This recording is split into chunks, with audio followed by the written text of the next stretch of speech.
آئے گا تو حضرت ابوبکر صدیق رضی اللہ عنہ نے حضور پاک علیہ الصلوۃ والسلام کے ساتھ ایسی محبت فرمائی کہ جب تک حضور کے ساتھ رہے تو حضور پاک علیہ الصلوۃ والسلام کے ساتھ ایسی وفا کا آپ نے دنیا والوں کو نمونہ پیش فرمایا کہ قیامت تک پھر ویسی مثالیں لوگ پیش نہیں کر پائیں گے. اور جب حضور پاک علیہ الصلوۃ والسلام نے وصال فرمایا تو حضرت ابوبکر صدیق رضی اللہ عنہ نے حضور کے مشن کو لے کر ایسے آگے بڑھے. لیکن جب حضرت ابوبکر صدیق رضی اللہ عنہ خلافت پر مسند نشین ہوئے, خلافت کی باغ دوڑ کو آپ نے سنبھالا کر دیا ایسے نازک وقت میں, اور حضور پاک علیہ الصلوۃ والسلام کے مشن کو آگے بڑھاتے رہے. علیہ الصلوۃ والسلام کا وصال مبارک ہوا تو صحابہ کرام اپنے آپے سے باہر ہوتے عمر فاروق رضی اللہ عنہ نے نیام میں سے تلوار کو نکال لیا اور کہہ رہے تھے کہ اگر کوئی یہ کہے گا کہ حضور وصال فرما گئے ہیں تو میں اپنی تلوار سے اس کی گردن کو اڑا دوں گا. ابوبکر صدیق رضی اللہ عنہ منبر پر کھڑے ہو کر آپ نے اس آیت کریمہ کی تلاوت فرمائی کہ وما محمد الا رسول قد خلت من قبلہ الرسل. جب یہ آیت کریمہ حضرت ابوبکر صدیق رضی اللہ عنہ نے تلاوت فرمائی تو حضرت عمر فاروق رضی اللہ عنہ نے اپنی تلوار کو نیام میں واپس رکھ لیا اور کہنے لگے کہ ہم تو یہ آیت کو بھول ہی گئے تھے, یہ آیت ہمارے ذہن میں ہی نہیں تھی. حاضرین کرام, حضرت ابوبکر صدیق رضی اللہ عنہ نے اسلامی سلطنت کو آگے بڑھاتے رہے اور مرتدین کا بھی آپ نے مقابلہ فرمایا, منکرین زکات کا بھی آپ نے مقابلہ فرمایا, اور جھوٹے نبوت کے دعوے داروں کا بھی آپ نے مقابلہ فرمایا. اور پھر یہ تمام چیزیں کرتے ہوئے جب خلافت کی باغ دوڑ کو سنبھالنے لگے, جب آپ کو خلیفہ منتخب کر لیا گیا تو دوسرے دن حضرت ابوبکر صدیق رضی اللہ عنہ نے 2 سال 7 ماہ کے مختصر عرصے میں آپ نے خلافت فرمائی ہے, لیکن اس میں آپ نے ایسے حالات میں اسلام کو مستحکم فرمایا ہے کہ اگر حضرت ابوبکر صدیق رضی اللہ عنہ ان نازک موقع پر آپ فیصلہ نہیں فرماتے تو مسلمانوں میں انتشار پیدا ہو جاتا, اسلام کے اندر کمزوریاں پیدا ہو جاتی. یہ حضرت ابوبکر صدیق رضی اللہ عنہ ہی کا ایمان تھا کہ جب بھی آپ کے سامنے کوئی مسئلہ آتا تو آپ کے چہرے پر, آپ کی پیشانی پر کبھی بل نہیں آیا. آپ نے ہر فتنے کا مقابلہ فرمایا, ہر چیز کا آپ نے مقابلہ فرمایا, اور سنت رسول اللہ صلی اللہ علیہ وسلم کو ہمیشہ کے لیے باقی رکھا.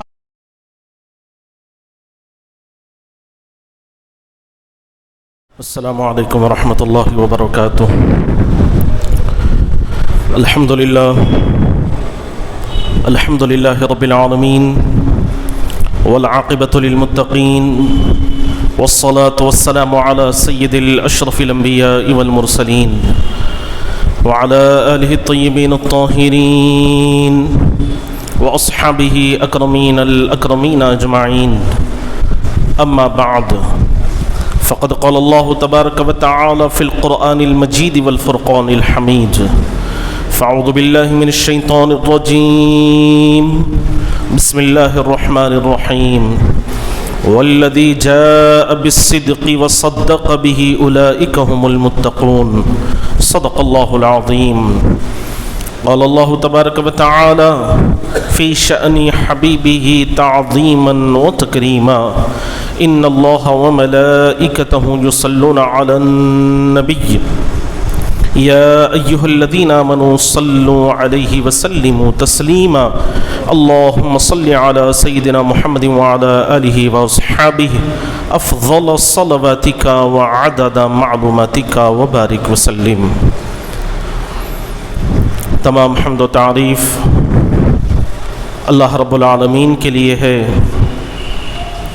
جو ساری کائنات کا خالق و رازق ہے,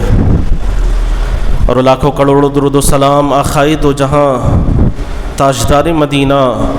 احمد مجتبی محمد مصطفیٰ صلی اللہ علیہ وسلم پر, جن کو اللہ رب العزت نے دونوں جہانوں کے لیے رحمت بنا کر بھیجا. حاضرین کرام, اللہ تبارک و تعالی نے تمام انبیاء کرام رضوان اللہ علیہم اجمعین کو بڑی شان و عظمت عطا فرمائی اور انہیں نبوت کے ساتھ مبعوث فرمایا اور یہ اللہ تبارک و تعالیٰ کے تمام انبیاء ساری کائنات میں سب سے زیادہ افضلیت رکھنے والے، عظمت رکھنے والے اور بلند و بالا مقامات رکھنے والے ہیں۔ اور حضرات انبیاء کرام رضوان اللہ علیہم اجمعین کے بعد ساری کائنات میں سب سے زیادہ عظمت رکھنے والے آقائے دو جہاں صلی اللہ علیہ وسلم کے صحابہ کرام ہیں جو سر فہرست ہیں، اس لیے کہ اللہ تبارک و تعالیٰ نے انہیں حضور پاک صاحب الاولاق صلی اللہ علیہ وسلم کی صحبت بافیض سے مشرف فرمایا، سرفراز فرمایا۔ حاضرین کرام، آقائے دو جہاں صلی اللہ علیہ وسلم کے تمام صحابہ بڑی شان والے ہیں، لیکن ان میں چند ایسے نفوس قدسیہ بھی ہیں کہ جن کو اللہ تبارک و تعالیٰ نے ایک الگ ہی خصوصیت اللہ تبارک و تعالیٰ نے عطا فرمائی ہے، بلند اور کمالات والے مقامات اللہ تبارک و تعالیٰ نے عطا فرمائے ہیں۔ اور بھی صحابہ کرام رضوان اللہ علیہم اجمعین کا مقام و مرتبے کو سمجھنے کے لیے یہی ایک حدیث پاک کافی ہے کہ آقائے دو جہاں صلی اللہ علیہ وسلم نے ارشاد فرمایا کہ اللہ تبارک و تعالیٰ نے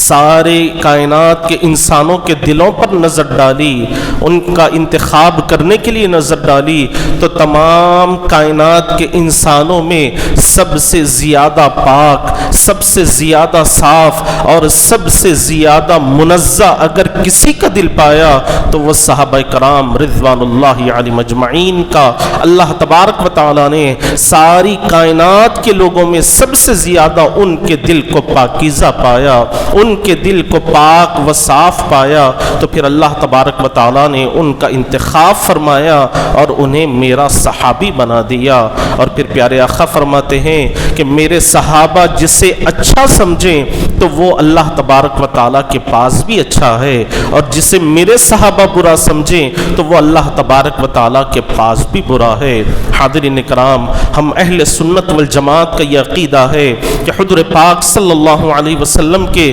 تمام صحابہ میں سب سے زیادہ فضیلت رکھنے والے، سب سے زیادہ کمالات رکھنے والی ذات حضرت ابوبکر صدیق رضی اللہ عنہ کی ذات بابرکت ہے، اس لیے کہ قرآن مجید کی متعدد آیات مبارکہ آپ ہی کی شان مبارک میں نازل کی گئی، اور خود حضور پاک علیہ السلام نے مختلف مواقع پر حضرت یار غار صدیق باوقار کی فضیلتوں کا اعلان فرمایا، ان کی عظمتوں کا، ان کے کمالات کا پیارے آقا نے اعلان فرمایا۔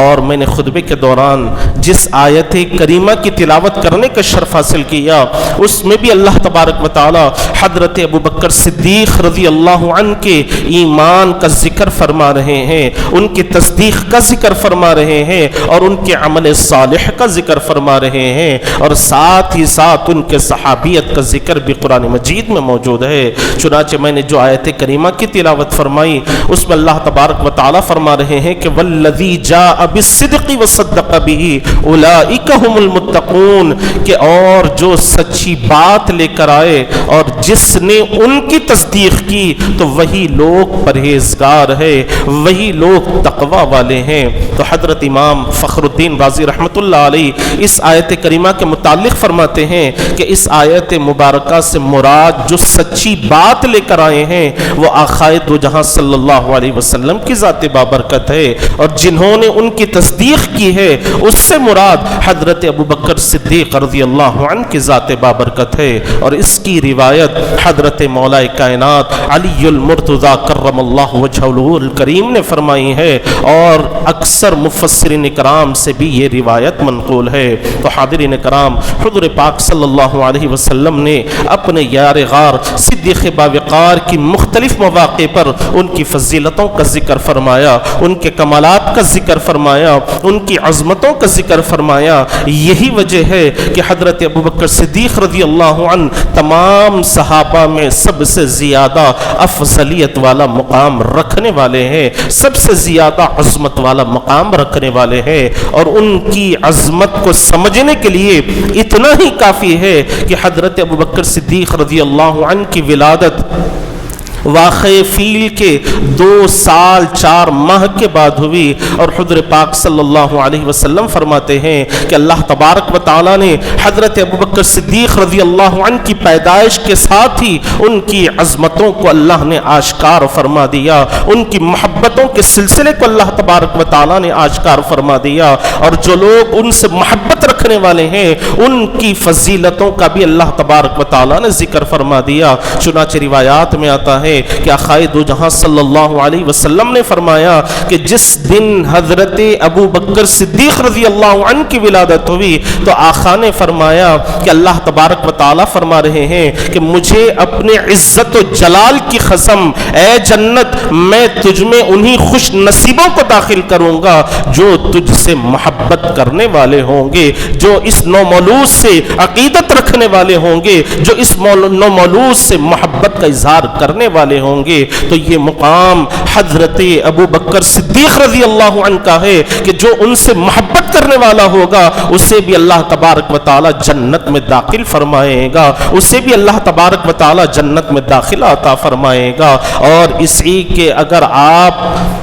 مقابلے میں حدیث پاک کو دیکھیں گے کہ جو لوگ حضرت ابو بکر صدیق رضی اللہ عنہ سے بغض و عناد رکھتے ہیں، ان کے متعلق اپنے دلوں میں حسد رکھتے ہیں، اپنے دلوں میں جلن بھر کر رکھتے ہیں اور ان کے شان میں نازیبا کلمات کہتے ہیں، ان کے متعلق بھی پیارے آقا صلی اللہ علیہ وسلم نے وضاحت کے ساتھ ارشاد فرما دیا۔ غار ثور کا واقعہ آپ حضرات نے بارہا سماعت فرمایا ہی ہوگا۔ غار ثور کے واقعے سے آپ حضرات باخبر ہی ہوں گے کہ جب غار ثور میں حضرت ابو بکر صدیق رضی اللہ عنہ اور آقائے دو جہاں صلی اللہ علیہ وسلم تشریف لے گئے تو اس غار میں بھی حضرت ابو بکر صدیق رضی اللہ عنہ نے اپنی والہانہ محبتوں کا اظہار فرمایا، اپنی والہانہ عقیدتوں کا اظہار فرمایا، اپنی جان کی پرواہ کیے بغیر حضور کی حفاظت کرنے لگے۔ اور اس غار میں آپ نے سنا ہی ہوگا کہ اس غار میں ایک سانپ تھا جو حضور پاک علیہ السلام کے دیدار کے لیے کئی سالوں سے انتظار کر رہا تھا۔ حضرت ابو بکر صدیق رضی اللہ عنہ غار میں داخل ہوتے ہیں، اس غار کی صاف صفائی کر دیتے ہیں اور جہاں جہاں پر بھی سوراخ ہوتے ہیں وہاں پر آپ کپڑا لگا کر ان سوراخوں کو بند کر دیا کرتے، ان بلوں کو بند کر دیا کرتے، لیکن ایک بل باقی رہ گئی تھی اور آپ کے پاس کوئی کپڑا بھی موجود نہ تھا تو آپ نے وہاں پر اپنا پیر رکھ دیا اور آقائے دو جہاں صلی اللہ علیہ وسلم اپنے غیار غار صدیق باوقار میں کے گود میں سر مبارک کو رکھ کر آرام فرما رہے ہیں۔ اور ادھر معاملہ یہ تھا کہ وہ سانپ بار بار حضرت ابو بکر صدیق رضی اللہ عنہ کے پیر کو ڈستا جا رہا تھا، جس کی تکلیف کی شدت کی وجہ سے آپ کے آنکھ مبارک سے آنسو ٹپک گئے اور حضور پاک علیہ السلام کے رخ انور پر جا گرے۔ جب پیارے آقا بیدار ہوئے، وجہ دریا فرمائی تو حضرت ابو بکر صدیق رضی اللہ عنہ نے سارا واقعہ بیان فرمایا تو پیارے آقا نے فرمایا کہ اے ابو بکر تم اپنا پیر وہاں سے ہٹا دو، اس لیے کہ وہ سانپ کئی سالوں سے میرے دیدار کے انتظار کا منتظر تھا، میرا دیدار کرنے کی غرض سے وہاں پر موجود تھا۔ حاضرین کرام، اس کے بعد پھر آقائے دو جہاں صلی اللہ علیہ وسلم نے اپنا لعاب دہن حضرت ابو بکر صدیق رضی اللہ عنہ کے پیر پر لگایا تو سارا زہر کا اثر ختم ہو گیا۔ اور اس کے بعد پھر آقائے دو جہاں صلی اللہ علیہ وسلم نے حضرت ابو بکر صدیق رضی اللہ عنہ سے فرمایا کہ ابو بکر غار کے اس کونے میں جاؤ، وہاں پر اللہ تبارک و تعالیٰ نے نعمتوں کو رکھا ہے۔ تو حضرت ابو بکر صدیق رضی اللہ عنہ غار کے کونے میں جاتے ہیں تو وہاں پر کیا دیکھتے ہیں کہ ایک عمدہ مشروب وہاں پر موجود ہے جو شہد سے زیادہ میٹھا، دودھ سے زیادہ سفید اور مشک سے زیادہ خوشبودار تھا۔ جب حضرت ابو بکر صدیق رضی اللہ عنہ نے اس مشروب کو نوش فرما لیا اور آقائے دو جہاں صلی اللہ علیہ وسلم کی بارگاہ میں عرض گزار ہوئے کہ یا رسول اللہ صلی اللہ علیہ وسلم کہ اللہ تبارک و تعالیٰ کے پاس میرا مقام اتنا بلند ہے تو حضور پاک صلی اللہ علیہ وسلم نے فرمایا کہ ہے اے ابو بکر، ہاں اللہ کے پاس تمہارا مقام اتنا بلند ہے کہ اللہ تبارک و تعالیٰ نے ایک فرشتے کو بھیجا جو جنت کی نہر کو یہاں پر لا کر رکھ دیا، اس نے اپنا ایک پر مارا تو جنت کی ایک نہر یہاں پر تمہارے لیے کھل گئی، اور اللہ تبارک و تعالیٰ اس نہر سے تمہیں سیراب کرنا چاہتے ہیں، اسی لیے اللہ تبارک و تعالیٰ نے فرشتے کو وہاں پر بھیجا اور تمہیں جنت کی نہر سے اللہ تبارک و تعالیٰ نے سیراب فرما دیا۔ اور اس کے بعد حضور پاک صلی اللہ علیہ وسلم نے فرمایا کہ اے ابو بکر، مجھے اپنی عزت و جلال کی قسم ہے کہ اللہ تبارک و تعالیٰ نے مجھے جس حق کے ساتھ مبعوث فرمایا ہے، اللہ تبارک و تعالیٰ فرماتے ہیں کہ اگر تمہارے لیے کسی کے دل میں ذرا برابر بھی بغض ہوگا، ذرا برابر بھی حسد ہوگا، ذرا برابر بھی کینہ ہوگا، تو اللہ تبارک و تعالیٰ اسے جنت میں داخل نہیں فرمائیں گے۔ حاضرین کرام، آپ غور فرمائیں کہ پہلی روایت میں بتلا دیا گیا کہ اللہ تبارک و تعالیٰ نے ہمیشہ رہنے والی جنت سے مخاطب ہو کر فرمایا کہ اے جنت، میں تجھ میں انہی خوش نصیبوں کو داخل کروں گا جو حضرت ابو بکر سے محبت کرنے والے ہوں گے، جو حضرت ابو بکر سے اپنی عقیدتوں کا اظہار کرنے والے ہوں گے۔ اور دوسری روایت سے ہمیں یہ پتہ چلتا ہے کہ جو لوگ یار غار صدیق باوقار سے اپنی دشمنیوں کا مظاہرہ کر رہے ہیں، اپنی دشمنیوں کا اظہار کر رہے ہیں، اپنے بغض و عناد کا اظہار کر رہے ہیں، ان کے لیے سخت وعید بھی بیان کر دی گئی کہ جو حضرت ابو بکر صدیق سے بغض رکھنے والا ہوگا، ان کے متعلق حسد اور جلن رکھنے والا ہوگا، تو پھر اسے اللہ تبارک و تعالی جنت میں داخل نہیں فرمائیں گے۔ تو یہ مقام حضرت یار غار صدیق باوقار کو اللہ تبارک و تعالی نے عطا فرمایا۔ اور حضرت ابو بکر صدیق رضی اللہ عنہ حضور کے ایسے صحابی ہیں کہ جن کے سفر کا، جن کے حضر کا بھی اللہ تبارک و تعالی نے ذکر فرمایا، جن کی صحابیت کا ذکر اللہ تبارک و تعالی نے قرآن مجید میں فرمایا۔ اور جب غار ثور میں گئے تو اللہ تبارک و تعالی اس طرح ان کے ساتھ کا ذکر فرما رہے ہیں کہ ثانی اثنین اذ ہما فی الغار، کہ وہ دو تھے، ان کے ساتھ ان کا پروردگار رب العالمین ہے، پر اللہ تبارک و تعالی ان کے ساتھ ہے۔ تو اللہ تبارک و تعالی حضرت ابو بکر صدیق رضی اللہ عنہ کے ساتھ کا بھی ذکر فرما رہے ہیں۔ اور حاضرین کرام، حضرت ابو بکر صدیق رضی اللہ عنہ حضور پاک علیہ الصلوۃ والسلام کے بچپن ہی سے آپ کے یار رہے ہیں، حضور کے بچپن ہی کے آپ دوست رہے ہیں، اور پھر آقائے دو جہاں صلی اللہ علیہ وسلم کے ساتھ آپ نے اپنی دوستی کو ایسا نبھایا کہ زندگی کے چاہے کوئی بھی معاملات آ جائیں، مشکل سے مشکل وقت میں بھی حضرت ابو بکر صدیق حضور پاک علیہ الصلوۃ والسلام کے ساتھ تشریف فرما ہے۔ سفر کا موقع ہو، حجر کا موقع ہو، تنہائی کا موقع ہو یا مجمع کا موقع ہو، ہر موقع پر حضرت صدیق اکبر رضی اللہ عنہ حضور پاک علیہ الصلوۃ والسلام کے ساتھ موجود ہے۔ تو اللہ تبارک و تعالی نے انہیں بھی ایسا مقام عطا فرمایا کہ ان سے محبت رکھنے والوں کو اللہ تبارک و تعالی نے جنت میں داخلے کا اعلان فرما دیا، ان سے بغض رکھنے والوں کے لیے اللہ تبارک و تعالی نے دوزخ میں بھیجنے کا اعلان فرما دیا۔ اور حضرت ابو بکر صدیق رضی اللہ عنہ نے حضور پاک علیہ الصلوۃ والسلام کے ساتھ جو اپنی دوستی کو نبھایا ہے، آج ہمیں اس سے، ان واقعات سے یہ پیغام ملتا ہے کہ ہمیں دوستی ایسے حضرات سے کرنی چاہیے، اپنے تعلقات ایسے لوگوں سے بنانے چاہیے جو تمہیں اللہ اور اس کے رسول کے قریب کرنے والے ہوں، جو اللہ تبارک و تعالیٰ کے خود بے احکامات کے پابند ہوں اور تمہیں بھی اللہ کے احکامات کے پابندی کرنا سکھا دے، جو خود بھی حضور سے محبت کرنے والے ہوں اور اپنے دوستوں کے اندر بھی وہی کیفیت کو پیدا کرنے والے ہوں۔ اس لیے بزرگان دین فرماتے ہیں کہ ایک دوست دوسرے دوست کا آئینہ ہوتا ہے، یعنی ہر انسان کے اندر جو جو خواہشات ہوتی ہے، اس کی جو جو نفسانی کوالٹیز ہوتی ہے، وہی کوالٹیز وہ اپنے دوست کے اندر بھی تلاش کرتا ہے، وہی صفات اپنے دوست کے اندر بھی تلاش کرتا ہے، اور ویسی ہی صحبتوں کو اختیار کرنے کی کوشش کرتا ہے۔ اسی لیے آقائے دو جہاں صلی اللہ علیہ وسلم نے فرمایا کہ ہر انسان اپنے دوست کے دین پر ہوتا ہے، ہر انسان اپنے دوست کے دین پر ہوتا ہے، یعنی جس طریقے کے وہ دوستوں کو اختیار کرتا ہے،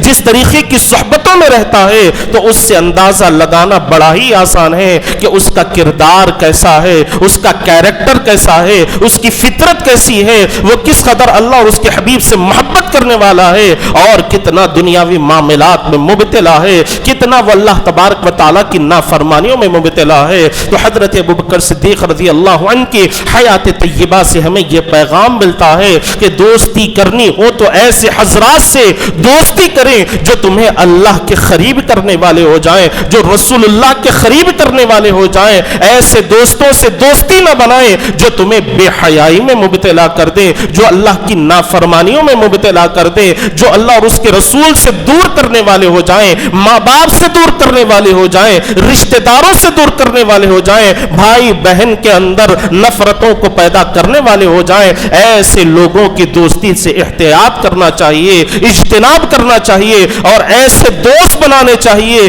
جو تمہارے ساتھ بڑے مخلص ہو، سامنے بھی جس طرح ان کا تمہارے ساتھ رویہ ہوتا ہو، تمہارے پیچھے بھی ان کا رویہ ویسے ہی ہونا چاہیے۔ اس کا اندازہ لگانے کے لیے یہی بات کافی ہے کہ جب حضور پاک علیہ الصلوۃ والسلام معراج کی رات تشریف لے گئے اور آپ نے راتوں رات جنت کی سیر فرمائی، دوزخ کا بھی مشاہدہ فرما لیا، بیت المقدس کو بھی حضور پاک علیہ الصلوۃ والسلام تشریف لے گئے، تو دوسرے دن مشرکین مکہ حضرت ابوبکر صدیق کے پاس آ گئے اور آ کر کہنے لگے کہ ابوبکر، کیا اب بھی تم اپنے یار کی تصدیق کرتے ہو، اپنے دوست کی تصدیق کرتے ہو؟ وہ یہ کہتے ہیں کہ وہ راتوں رات بیت المقدس کو جا کر آ گئے ہیں، جنت کی سیر انہوں نے کر لی ہے، ساتوں آسمانوں کو انہوں نے دیکھ لیا ہے، دوزخ کا مشاہدہ انہوں نے کر لیا ہے، کیا اب بھی تم اپنے دوست کی بات کو تسلیم کرتے ہو؟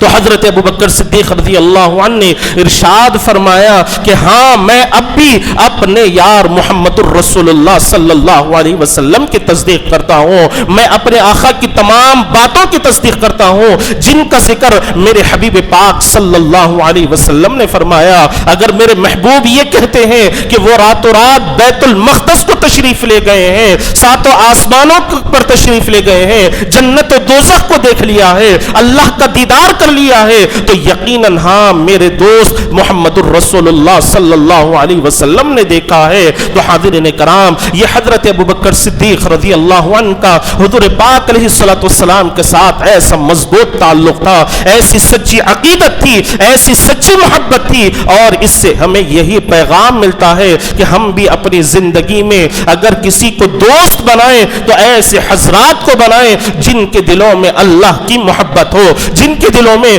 رسول اللہ صلی اللہ علیہ وسلم کی محبت ہو، جن کی صحبت میں جانے کے بعد آپ کی جوانی بھی صحیح و سالم رہے، آپ کی جوانی بھی سلامت رہے، آپ کے اعمال بھی اچھے طریقے سے ہو، اور آپ کے اعمال سے اللہ تبارک و تعالی اور اس کے حبیب مکرم صلی اللہ علیہ وسلم کی رضامندی حاصل ہو جائے۔ اور یاد رکھیں کہ جوانی انسان کے لیے ہمیشہ باقی نہیں رہتی، بلکہ چند سالوں کے لیے اللہ تبارک و تعالی انسان کو جوانی عطا فرماتا ہے۔ 14-15 سال کی عمر سے جوانی کا آغاز ہوتا ہے، اور 35 سال کے بعد جوانی اپنے اختتام کی طرف مراحل کو طے کرنے لگتی ہے، اپنی منزلوں کو طے کرنے لگتی ہے۔ 35 سال کے بعد انسان بڑھاپے کی طرف بڑھتا رہتا ہے، بڑھاپے کی منزلوں کی طرف رواں دواں رہتا ہے۔ حاضرین کرام، اس لیے اللہ تبارک و تعالی نے قرآن مجید میں قسمیں کھا کھا کر فرمایا کہ تم اپنے جوانی کی حفاظت کرو۔ آپ قرآن مجید کو اٹھا کر دیکھیں تو اللہ تبارک و تعالیٰ نے 4 بڑی قسمیں ارشاد فرمائی۔ سورہ 3 میں اللہ تبارک و تعالیٰ نے فرمایا والتین والزیتون وطور سینین وہذا البلد الامین، کہ قسم ہے مجھے ابراہیم کے شہر کی، قسم ہے مجھے عیسیٰ کے شہر کی، قسم ہے مجھے موسیٰ کے شہر کی، قسم ہے مجھے محمد الرسول اللہ صلی اللہ علیہ وسلم کے شہر کی تو آپ کہیں گے کہ یہاں پر وتین سے مراد انجیر کہا گیا ہے اور زیتون سے مراد زیتون کہا گیا ہے، وطور سینین سے مراد یہاں پر جو حضرت موسیٰ کو اللہ تبارک و تعالیٰ نے کوہ طور پر بلایا ہے، کوہ طور کا جو اللہ نے ذکر فرمایا ہے اس کی قسم اللہ تبارک و تعالیٰ نے ارشاد فرمائی، اور وہذا البلد الامین سے اللہ تبارک و تعالیٰ نے شہر مکہ کی قسم ارشاد فرمائی۔ تو حاضرین کرام، میں آپ کو بتلانا چاہتا ہوں کہ ہمارے حیدرآباد میں بھی کئی ایسے مقامات ہیں، جس کی گنڈا قلعے کو لے لیجئے اور بھی بہت سارے مقامات ہیں، اور اسی طرح اگر آپ تاج محل کا نام لیں گے تو آپ کو شہر کا نام آگرہ ذہن میں آ جائے گا۔ دہلی کی جو جامع مسجد ہے آپ اگر اس پر نظر ڈالیں گے تو دہلی کا نام آپ کے ذہن میں آ جائے گا۔ تو والتین کے لیے اللہ تبارک و تعالی یہاں پر قسم اس لیے کھا رہے ہیں کہ حضرت ابراہیم خلیل اللہ علیہ السلام جس شہر میں رہتے تھے وہاں پر انجیر بڑے اچھی تعداد میں ہوا کرتے تھے، اس لیے اللہ تبارک و تعالیٰ نے والتین کہہ کر ذکر فرمایا، اور زیتون جہاں پر حضرت عیسیٰ علیہ السلام جس شہر میں آپ تشریف فرماتے وہاں پر زیتون اچھے پیدا ہوا کرتے تھے، تو اسی وجہ سے اللہ تبارک و تعالیٰ نے زیتون کہہ کر قسم ارشاد فرمائی۔ اور وطور سینین سے مراد حضرت موسیٰ علیہ السلام کو جو اللہ تبارک و تعالیٰ نے کوہ طور پر بلایا تو اس کا ذکر اللہ تبارک و تعالیٰ نے قرآن مجید میں فرما دیا، اور وہذا البلد الامین سے مراد جہاں پر حضور پاک علیہ السلام کی ولادت باسعادت ہوئی تو اللہ تبارک و تعالیٰ نے اس بلد امین کی بھی قسم ارشاد فرمائی۔ تو یہ چار بڑی قسمیں اللہ تبارک و تعالیٰ فرما رہے ہیں کہ مجھے ابراہیم کے شہر کی قسم، مجھے عیسیٰ کے شہر کی قسم، مجھے موسیٰ کے شہر کی قسم، اور مجھے محمد الرسول اللہ صلی اللہ علیہ وسلم کے شہر کی قسم۔ اس کے بعد اللہ تبارک و تعالیٰ فرما رہے ہیں کہ لقد خلقنا الانسان فی احسن تقویم، کہ ہم نے انسان کو اچھے سانچے میں ڈھال کر پیدا فرمایا، اسے اچھی شکل و صورت ہم نے عطا فرمائی ہے، اسے ہم نے خوبصورتی عطا فرمائی ہے۔ تو حاضرین کرام، خوبصورتی ایک مدت تک انسان کے ساتھ رہتی ہے، جوانی ایک لمٹ تک انسان کے ساتھ رہتی ہے۔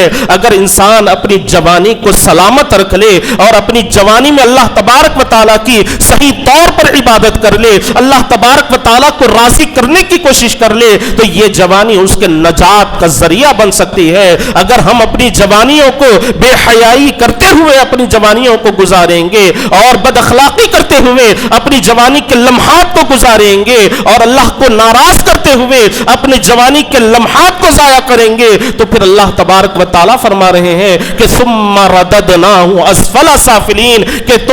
ہم تم پر پھر بڑھاپے کو ڈال دیں گے جس میں تم بیماریوں میں مبتلا ہو جاؤ گے، پریشانیوں میں مبتلا ہو جاؤ گے، کمزوریوں میں مبتلا ہو جاؤ گے۔ تو حاضرین کرام، یہاں پر اللہ تبارک و تعالیٰ چار بڑی قسمیں کہہ کر ہمیں آگاہ کر رہے ہیں کہ تم اپنی جوانیوں کا صحیح استعمال کیا کرو، جو ہم نے تمہیں خوبصورتی عطا فرمائی ہے، جو صحت عطا فرمائی ہے، اس کا صحیح طور پر استعمال کرو گے تو یہی تمہارے نجات کا ذریعہ بن سکتی ہے۔ تو اس کے لیے سب سے اہم چیز ہماری صحبت ہے۔ ہم جس طریقے کی صحبت کو اختیار کریں گے ویسے اثرات ہمارے اوپر مرتب ہوتے ہیں۔ اگر آپ ایک معمولی سی مکھی پر نظر ڈال کر دیکھیں گے تو آپ کو پتا چلے گا کہ مکھی جہاں پر بھی بیٹھتی ہے تو کوئی نہ کوئی چیز لے کر وہاں سے اڑتی ہے۔ اگر وہ کہیں غلاظت پر بیٹھتی ہے، گندگی پر بیٹھتی ہے تو وہاں سے گندگی لے کر جاتی ہے، اور اسی طرح اگر مکھی عطر کی دکان میں جا کر بیٹھ جائے تو وہاں سے خوشبو لے کر جاتی ہے۔ تو انسان بھی اگر اچھی صحبت کو اختیار کرے گا تو پھر اس کے اندر اچھے اعمال کرنے کی فکر پیدا ہوگی، اللہ سے قریب ہونے کی فکر پیدا ہوگی، رسول اللہ سے محبت کرنے کی فکر پیدا ہوگی، حضور سے محبت کرنے کا جذبہ اس کے دل میں پیدا ہو سکتا ہے۔ اگر ہم نے صحیح دوستوں کا انتخاب نہیں کیا، ہم نے صحیح دوستی کی صحبت کو اختیار نہیں کیا تو پھر ہم بدعمالیوں میں مبتلا ہوں گے، بے حیائیوں میں مبتلا ہوں گے، بد اخلاقیوں میں مبتلا ہوں گے، اللہ کو ناراض کرنے والے اعمال ہمارے سے ہوں گے، تو پھر اس کی وجہ سے ہم دوزخ کے مستحق بن جائیں گے۔ تو حاضرین کرام حضرت ابو بکر صدیق رضی اللہ عنہ کی سیرت مبارکہ سے ہمیں یہ پیغام ملتا ہے کہ تم اپنے دوستوں کا صحیح طور پر انتخاب کرو، ایسے دوستوں کا انتخاب کرو جن کے دل میں اللہ اور اس کے حبیب کی محبت ہو، جن کے دل حضور کی محبت سے تڑپ رہے ہوں، جن کے دلوں میں حضور کی محبت موجزن ہو۔ اگر ایسوں کی صحبت کو اختیار کرو گے تو یقیناً تمہارے دلوں میں بھی حضور کی محبت کرنے کا جذبہ پیدا ہو جائے گا، حضور سے اپنا تعلق پیدا کرنے کا جذبہ پیدا ہو جائے گا۔ اگر تم بے حیا لوگوں کے ساتھ جو برائیوں میں مبتلا ہے، گناہوں میں مبتلا ہے، اگر ان کی صحبتوں کو اختیار کرو گے، چبوتروں پر بیٹھنے والوں کے اور اپنی زندگی کے لمحات کو ضائع کرنے والوں کے ساتھ بیٹھو گے تو تمہارے زندگی کے قیمتی لمحات بھی ضائع ہوں گے، تمہارے زندگی کے قیمتی وقت بھی تمہارا برباد ہو جائے گا اور تمہاری جوانی بھی اس طرح برباد ہو جائے گی۔ تو حضرت ابو بکر صدیق رضی اللہ عنہ کی سیرت مبارکہ سے ہمیں یہی پیغام ملتا ہے، اگر ہم اچھی صحبت کو اختیار کریں گے تو ہمارا کردار بھی اچھا ہو سکتا ہے، اور جب کردار اچھا ہوگا تو اعمال بھی ہم اچھے کرنے کی کوشش کریں گے۔ جب اعمال اچھے ہوں گے تو پھر اللہ تبارک و تعالیٰ کی بارگاہ میں مقرب بھی بن سکتے ہیں، اور جب اللہ تبارک و تعالیٰ ہمیں اپنا مقرب بنا لے گا تو ہمیشہ ہمیشہ رہنے والی جنت میں اللہ تبارک و تعالیٰ ہمارا داخلہ فرمائے گا۔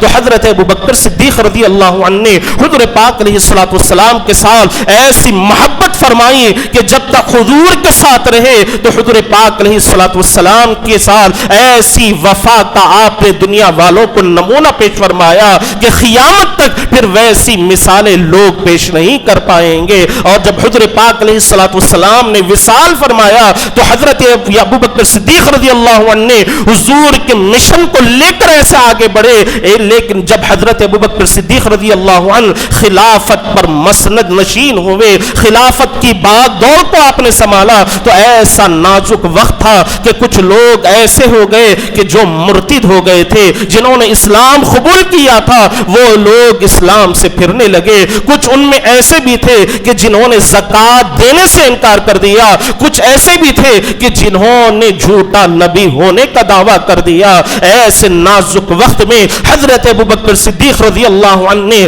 خلافت کی ذمہ داریوں کو سنبھالا اور حضور پاک علیہ السلام کے مشن کو آگے بڑھاتے رہے۔ جب حضور پاک علیہ السلام کا وصال مبارک ہوا تو صحابہ کرام اپنے آپے سے باہر ہو گئے، کسی کو اپنے آپ کی کوئی پرواہ نہیں تھی، کوئی اپنے آپے میں نہیں تھا، ہر کوئی مدہوشی کے عالم میں گم تھا، یہاں تک کہ حضرت عمر فاروق رضی اللہ عنہ نے نیام میں سے تلوار کو نکال لیا اور کہہ رہے تھے کہ اگر کوئی یہ کہے گا کہ حضور وصال فرما گئے ہیں تو میں اپنی تلوار سے اس کی گردن کو اڑا دوں گا۔ تو حضرت ابو بکر صدیق رضی اللہ عنہ منبر پر کھڑے ہو کر آپ نے اس آیت کریمہ کی تلاوت فرمائی کہ وما محمد الا رسول قد خلت من قبلہ الرسل۔ جب یہ آیت کریمہ